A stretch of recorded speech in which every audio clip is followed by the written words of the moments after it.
This is CBN NewsWatch. Thanks for joining us for this special Memorial Day edition of CBN NewsWatch on this Monday, May 27th. I'm Mark Martin. Today, President Trump in Japan discussing North Korea's latest missile tests as Washington focuses on the threat from the North's nuclear program. The voters speak in the European Union elections over concerns about issues like immigration and the environment. They're called deep fakes, fake videos that look so real that you can't tell the difference. We'll show you how one made the headlines. And for Memorial Day, we'll bring you the story of one of the survivors of one of the worst disasters of World War II, the sinking of the USS Indianapolis. And we'll show you the history of the real-life air combat school, Top Gun. Those stories and more today on NewsWatch. As Americans remember the sacrifices of the men and women of our armed services, we begin with President Trump in Japan, where he addressed the recent missile tests of its neighbor, North Korea. Dale Hurd has that story.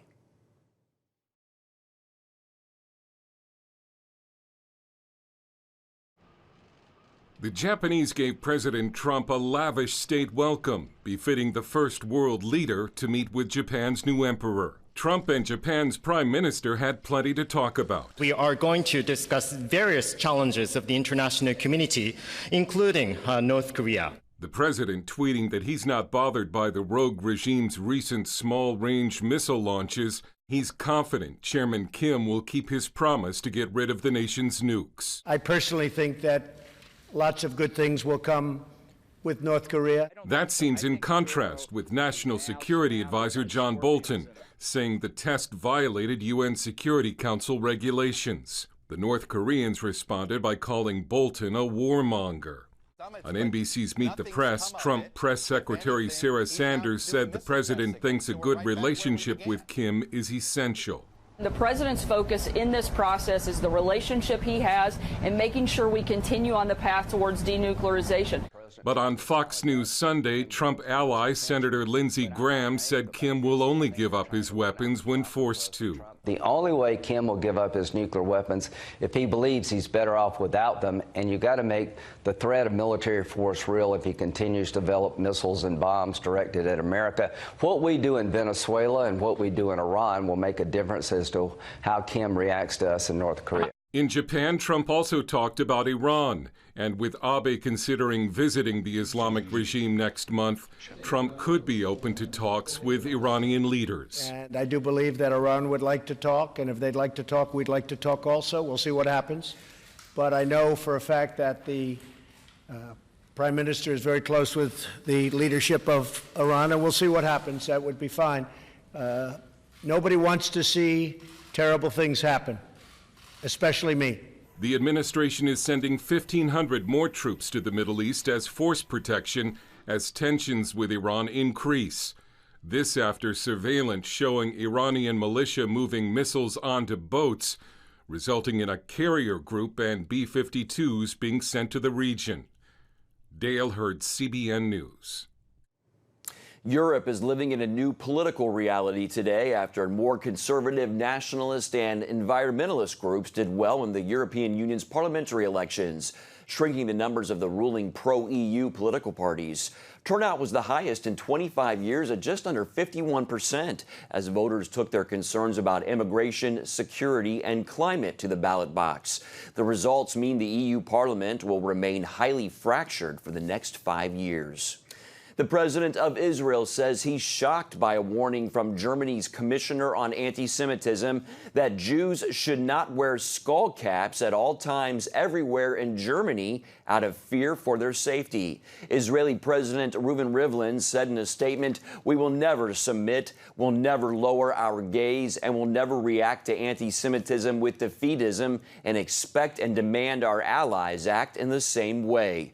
German government statistics that came out this month showed a rise in anti-Semitic and anti-foreigner incidents. Here at home, growing technology issue has made its way into politics. You may have heard of deep fakes. It's the growing threat where videos and pictures are manipulated and disseminated for public consumption. One of the latest examples of it happened late last week, involving House Speaker Nancy Pelosi. CBN national security correspondent Eric Phillips brings us this look at this disturbing trend. Over the last couple of years, the term fake news has become almost a household phrase used by those on both sides of the political spectrum. Now, so-called deep fakes, like the ones you're about to see, bring a whole new dimension to fake news. This president of the United States. Look at this 17-second clip of House Speaker Nancy Pelosi. It was posted on the Politics Watchdog Facebook page hours after a contentious meeting with President Trump. And then he had a press conference in the Rose Garden with all this sort of visuals that obviously were planned long before I said, most currently, that he was engaged in a cover-up. Now, look at this 12-second version of the same clip. And then he had a press conference in the Rose Garden with all this sort of visuals that obviously were planned long before I said, most currently, that he was engaged in a cover-up. The 5-second difference is because of editing that slowed down the video and simultaneously adjusted the pitch of her voice to make her seem sluggish. It prompted comments like this one. "Good Lord, lady, how many drinks did you have today?" When you look at an image or video online, can you tell if it's been manipulated or not? An organization called DARPA, which stands for the Defense Advanced Research Projects Agency, is spearheading the detection of this growing threat of engineered images. Faking pictures is not a new trick. A portrait painter in 1865 stuck Abraham Lincoln's head on this Southern Civil War politician's body. But in recent times, technology has harnessed the power of artificial intelligence to create and manipulate new worlds and new faces. Jump in a Cadillac. The ability to synthesize dance patterns is one thing. But the folks at DARPA say what's at stake is something much more sinister. We need to be more vigilant with what we trust from the internet. It's why DARPA is racing to keep pace as the technology behind artificial intelligence engineered video accelerates at breakneck speeds. Rhetoric and tricks are only expected to ramp up the closer we get to the 2020 election. DARPA hopes to uncover some of these deep fakes so that voters won't go to the booths and cast their ballots based on misinformation. In Washington, Eric Phillips, CBN News. Coming up, a remarkable story for Memorial Day. A man who survived a terrible disaster of World War II, the sinking of the USS Indianapolis by the Japanese during the last days of the war. It was the greatest loss of life on a single ship in Navy history. Only 316 out of nearly 1,200 crewmen survived. One of them was Edgar Harrell. We're going to have his story when we come back.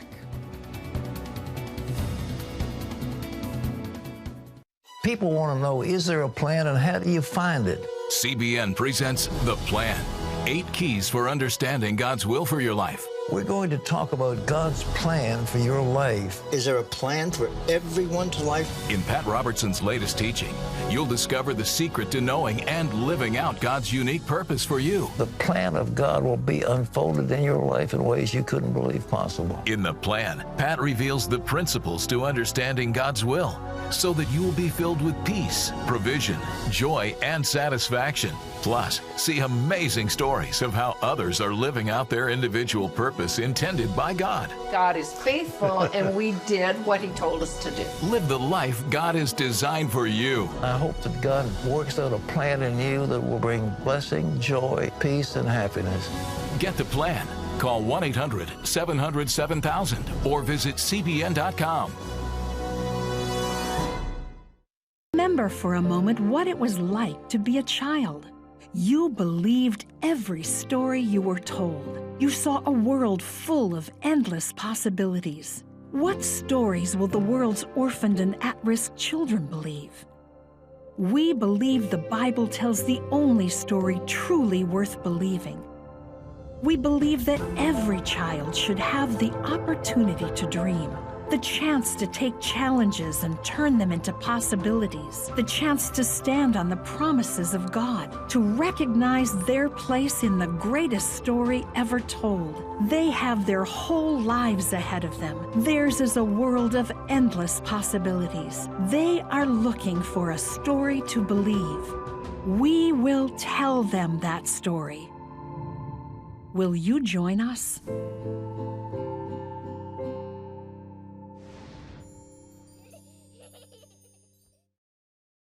Get the top political news and analysis from Washington on Faith Nation, tonight at 6 Eastern, only on the CBN News Channel. Welcome back. Today is Memorial Day, so we wanted to honor a man of courage who served aboard the USS Indianapolis. That naval cruiser suffered one of the worst maritime disasters in American history, sunk during World War II by Japanese torpedoes. Edgar Harrell was on board that day, and here's his amazing story. On a small farm in Kentucky, Edgar Harrell heard about the war in the Pacific on the radio. After listening to reports of Marines losing their lives, he wanted to help. I thought, you know, I'm 18 years old and I'd already registered for the draft, and I thought, now I don't want to wait and be drafted. I want to get in the Marine Corps. The heavy cruiser, the USS Indianapolis, became his home. When I saw that big Indianapolis, you know, you can imagine the country boy what he thought of that. Harrell saw fierce combat on the ship, events that shook him to the core. The 91-year-old vividly recalls one harrowing incident when a Japanese kamikaze plane struck the Indianapolis in the battle for Okinawa. I can remember seeing that plane thinking that life is over. This is the end of life, because he's diving for the fantail. Harrell survived that attack, but 9 of his shipmates did not. The Indianapolis had to return to the States for repairs. Eventually, it left San Francisco Bay, heading back to the South Pacific on what would be its final mission. On board, important components of the atomic bombs that would be dropped on Hiroshima and Nagasaki. Crew members unloaded the war-ending cargo at Tinian Island. Harrell says their next assignment was to head to the Philippines to prepare for the main invasion of Japan. Captain McVeigh asked for an escort, and they tell him, you don't need an escort. Well, may I say, they were not telling the truth.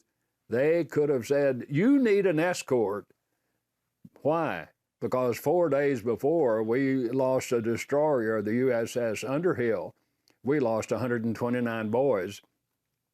And we were to go through that very area. Why Navy leaders made that decision, Harrell says, remains a mystery. And that brings us to July 30th, 1945. A Japanese submarine spots the Indianapolis in the Philippine Sea and fires a spread of torpedoes. 2 hit their mark, and in less than 15 minutes, the ship goes down. Around 900 of the nearly 1,200-man crew who survived the initial attack find themselves oil-soaked, many with injuries, clinging to Kapok life jackets in the shark-infested waters. And I thought of Mom and Dad back home. I thought of 6 younger brothers, an older sister and a younger sister, and I thought of this certain brunette that said that she would wait for me. And I told the Lord, I don't want to die, I want to live. Harrell, who was 20 at the time, says he began to think of scriptures. I'll never leave you nor forsake you. Seemingly that came to mind, no audible voice, but I knew that the Lord was speaking to me. Lord, you're speaking to my heart. I'm going to make it. Well, I didn't know I'm going to be out there 4.5 days. 4.5 days of unbelievable horror. No food, no water, and yet surrounded by water in all directions, along with sharks. He says shipmates not in their right mind, some because they were injured, others because they drank salt water, began to hallucinate. He leaves the group and he gets out 50, 75 yards and you hear a blood-curdling scream and you see that Kapok go under, and then like a fish cork, then that Kapok brings that body back up. But by now, all the blood and more more sharks, more fins, and they are kind of fighting over what was there. Despite witnessing scenes like that, Harold refused to give up hope. He believes God directed him and several of his buddies to a crate of rotten potatoes. The hearts of the potatoes were still edible. He also believes God sent a small rain cloud one day to provide desperately needed water. So what do? Thank you, Lord. Thank you, Lord. Thank you. And that little rain cloud comes over, and you get a few drops of maybe a few tablespoons full of water. The brutal conditions took their toll. The number of sailors and Marines dwindled down to a little more than 300. Finally, a plane flew over the area low to the water. A miracle because the pilot, Lieutenant Wilbur Gwynn, wasn't looking for the survivors. He did not even know they were missing. No one did. Lieutenant Gwynn goes aft. He opens the bomb bay door, and in just a flash, he looks down at the ocean below, and what he saw was an oil slick. Flying even lower, Gwynn, who they called Angel, sees debris, sharks, and sharks attacking survivors. He radios for help, and eventually 317 crew members of the USS Indianapolis are pulled from the water. Harold spent months in hospitals recovering. After everything Harold went through, it's easy to see why he's a decorated Marine. He was even awarded the Purple Heart. Here is the letter dated August 13, 1945.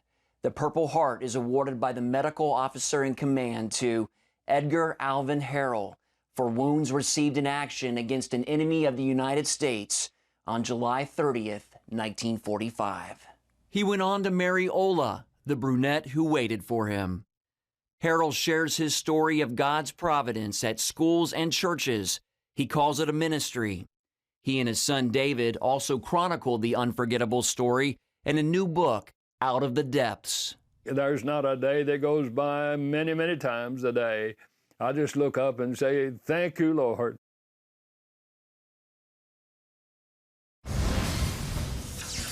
Amazing story. Well, still ahead, the true story behind the school featured in one of the most famous military movies ever, Top Gun. We'll tell you how it really came about and why it was so important when we come back. It's about the competition. I kind of put that pressure on myself, and I think people had expectations. It's about overcoming. We use this phrase all the time, keep chopping, keep practicing hard. It's about going the distance. You know, I think as a father, it's my job, to lead. Just be the best husband and father I can be. Watch Going the Distance with Sean Brown Saturday night at 7:30 on the CBN News Channel. Woohoo! Hi, Superbook fans. Here's something else you'll love. It's the new Superbook Bible app. It's packed with games, activities, and Superbook episodes that you can watch for free. Oh, no! There's trivia, a fun daily devotional, and answers to your Bible questions. Plus, an easy-to-understand Bible the whole family will enjoy. You can even create your own Superbook character. Ta-da! Whoa! Millsburg Falls man coming. Sorry, pardon me. Sorry, excuse me. Ouch! Are you getting this? Earn super points to win daily prizes, too. And so much more! Time to get back to my adventures. See you soon. It's the new Superbook Bible app. Free downloads on iTunes, Google Play, and Amazon. How can you find God's plan for your life? CBN presents The Plan, 8 Keys to Understanding God's Will for Your Life. In Pat Robertson's latest teaching, you'll discover the steps to take in following God's plan, how to know for certain when God is leading you, how to get rid of spiritual blindness and see God work. God said, I've got a plan to give you a future and a hope. Get The Plan. Call 1-800-700-7000 or visit CBN.com. Check out the CBN News Daily Rundown podcast each weekday with me, Caitlin Burke. Click on the show tab at cbnnews.com where you can listen and subscribe. Thanks for staying with us. 50 years ago, during the Vietnam War, the Navy desperately needed help. Enemy pilots were shooting down our planes at an unprecedented rate. So they turned to a young U.S. pilot to start an advanced school for air-to-air combat. As Heather Sells shows us, it became known as Top Gun, and that changed everything. You may remember the 1986 movie Top Gun. It brought national attention to the Navy's elite fighter pilot school. I feel the need for speed. But it didn't tell the whole story. The story begins in 1956, when Dan Pedersen began flying for the Navy. Based off the West Coast, he and other young pilots flew the skies, ready to intercept Soviet bombers. But then the Vietnam War began, and suddenly the Navy began losing its very best in what it had long prided itself on, air-to-air combat. You go to dinner at night, and there's empty chairs at the table. Dan Pedersen founded the Navy's Top Gun school to take on an incredible challenge. The Navy was failing in the skies over Vietnam and losing its pilots at an astonishing rate. The general thought was that all you had to do was send aviators into action, teach them how to use the equipment, and if they would do that, they would win victories. Military historian Timothy Orr says the Navy went into the Vietnam War supremely confident after great success in the skies during the Korean War. It quickly began losing pilots, however, and Orr says that's because most had received little training in air combat. They would get surprised by North Vietnamese MiGs, and if they got into a tangle with them, the MiGs, though they were vastly outdated, were very maneuverable, and the pilots of them knew how to push the limits of their aircraft. In 1967, Pedersen was flying off the USS Enterprise off the Vietnam coast. In just 4 months, his air group lost 13 men. In what's known as the kill ratio, the Navy was losing 1 plane for every 2 it shot down. You can't live with losing airplanes like we were, so we had to do something. Pedersen documents that something, the founding of the Navy's Fighter Weapons School, in his new book. We met aboard the decommissioned USS Midway to talk about one of the great turnarounds in modern military history. For Pedersen, it started with the ALT report, a 1968 brief that examined all the Navy's problems in the air and recommended hardcore training as a remedy. It was time to get well in the middle of a war, and the only way to get well in a hurry is to do a graduate level school. In other words, train a nucleus of people and have them go out and train the guys in the fleet. The way the Navy looked at it was, in general, that they were relying too much on the technology, that they needed to kind of get back to teaching pilots how to dogfight, teach them how to use the tricks of the trade to outmaneuver their opponents in the air. A Navy captain tapped Pedersen, a flight instructor at the Miramar Air Station at the time, to organize and found the school. He offered him no money, no mechanics, and no planes to call their own, along with a tight deadline. I said, how much time I got? And he said, somewhere over 60 days to 90 days, and to have the first class convened. I said, you gotta be kidding me. No, we're gonna do it here. No building, no classroom to teach in. He said, you can do it. He said, improvise. One of Pedersen's instructors found an abandoned trailer and paid a crane operator a case of scotch to move it. Pedersen then picked 8 of Miramar's finest pilots who would teach a new generation how to dogfight all over again and push their planes to their limits. You may train, you may think you're the best, but you're going to find out for real. And if you don't do it right, you don't go home. The extremely practical and finely tuned curriculum, taught by specialists who understood mechanics, the tactics of the enemy, and the need for innovation, would make all the difference. 3 years later, in the next major aerial campaign against Vietnam, the kill ratio improved 600%. The Navy was now losing one plane for every 12 it shot down. Looking back, Pedersen sees the hand of God in it all and says the original bros do as well. There are no atheists flying combat airplanes. They may think they are for a while, but over the course of time, they'll have things happen to them or their airplane that will bring God right to the surface. Today, Top Gun continues to take just the top 1% of the Navy's pilots and train them to train others. The reason that U.S. Navy pilots are among the elite is because of the education they receive. Pedersen says he considers Top Gun to be bigger and better than ever. But he says he wrote the book for high school kids, trying to figure out what they want to do. He hopes they'll consider the Navy and maybe even flying if they're up for a challenge like no other. Reporting in San Diego, Heather Sells, CBN News. Fascinating history there of Top Gun. We'll be right back. Stay with us.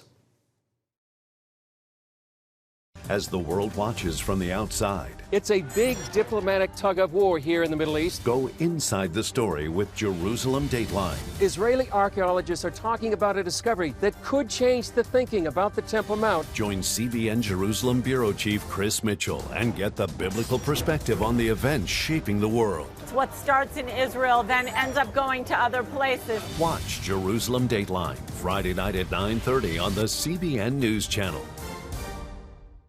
Orphans Promise is committed to loving and serving at-risk children, to helping keep families together, and to creating opportunities for strong and sustainable communities around the world. We're working in over 60 countries around the world, and with your help, we can do even more. There's an old African proverb I love that says, if you want to run fast, run alone. But if you want to run far, run together. At Orphans Promise, we want to run far so we can touch the lives of as many orphaned and vulnerable children as possible. But we don't want to go alone. We're out to change the world, one child, one family, one community at a time. Will you join us?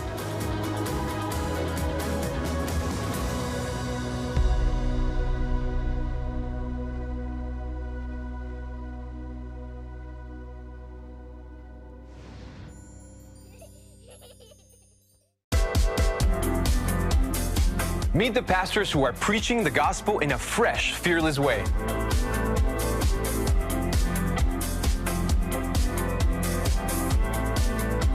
I'm Roberto Torres Cedillo. Join me each week for Next Gen Voices.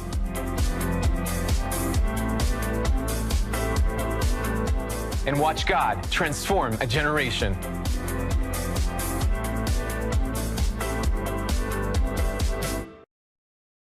Come home to the Southern Gospel Station from CBN Radio. You'll enjoy a rich Southern blend of bluegrass, classic gospel, and Southern gospel favorites. CBN Southern Gospel.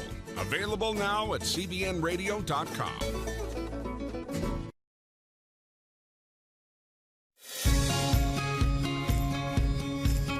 Young people, millennials, are flocking to church. It's not an exaggeration to say that we love to meet them and that we love to know their stories. That's going to do it for this edition of NewsWatch. You can find more on the issues you care about most at cbnnews.com and can watch CBN News programs anytime on our CBN News channel. Thanks again for watching on this Memorial Day. Have a great day.